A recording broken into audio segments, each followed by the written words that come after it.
that. She's ahead of me. Good girl. I don't care. Pager treat. Good girl. Pager treat. The pager becomes a precursor that I'm about to give you a treat. Pager treat. Girl. And it's not got to be clean at all. I don't want it to be clean yet. Good girl. Pager treat. Good girl. See, I'm doing everything at once. Good girl. Pager treat. Good girl. Let her do all this sloppy stuff. I don't care. Let her get excited. Let her get. I want her to be wanting to work for me. Does that make sense?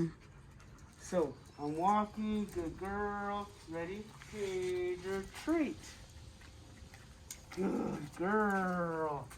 Now, you go, Ricky, how do I teach her not to get ahead of me? We'll move later. But right now, you just want to teach her that when I press that pager, pager food comes. Good girl.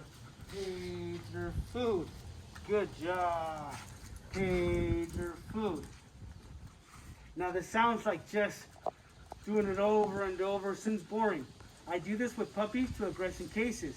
Because if I can get the puppy to turn, or the aggressive dog to turn, I can teach the dog to stop doing something that he shouldn't do. Does that make sense? Because let's say now I take her off the leash. Remember, what we're doing is we're turning it into invisible leash, okay? Pager treat. Good girl. Pager treat. Good girl. Pager treat. Good girl. Pager treat. And you know how.